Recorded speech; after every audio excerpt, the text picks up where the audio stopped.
Since then, one day in '76, there was the famous Hip Young Gunslingers ad in NME.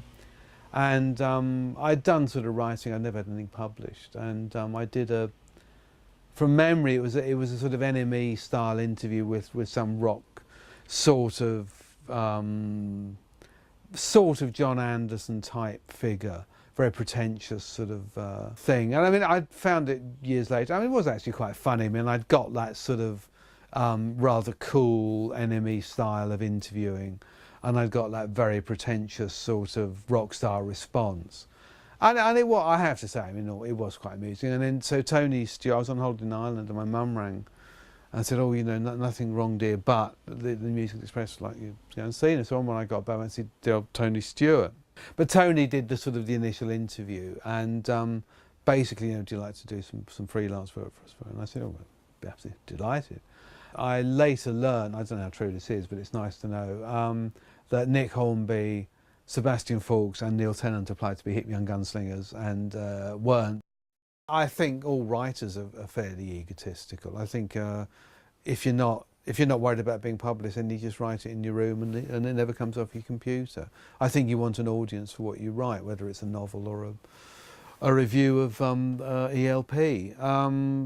I think there, yes, I mean, certainly, you know, who wouldn't want to be in a rock and roll band surrounded by, you know, screaming fans and adoring groupies.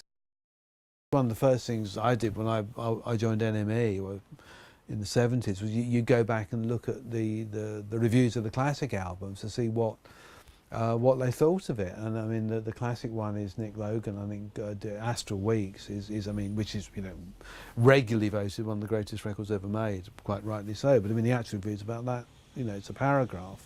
And it's, you know, along the lines of, you know, well, you know, intriguing solo debut from ex-Them singer, but I mean, frankly, you know, could learn a few tricks from Jose Feliciano, you know, and I mean, you know, and I mean, Pepper got a page, but baffled, you know, maybe the Beatles are running out of inspiration. You know, they repeat the title track, you know, and so. But I mean, I think one point is that you had to make snap judgment. And Sandinista was the other one, because London Calling had come out, a wonderful record, or records. And Sandinista, and he said, well, what could be better than a double Clash album, a triple Clash album? And of course you got Sandinista, and so you had 6 sides of old vinyl to review. And I mean, you got it on something like the, you know, I don't know, the Friday, and you had to get, you know, 750 words or 1,000 words in by the Monday. So that's the weekend gone, you know, because it's tipping out. And oh God, there was one track in the middle of side 4 that was quite good, and is that a bit of Stagger Leela doing it? Oh no, something else, and you know, so physically it was actually, you know, because when CDs came in, it was wonderful for reviewers, because of course you do, oh, what track 3 was that? Oh, let's skip, you know, let's skip Revolution number 9.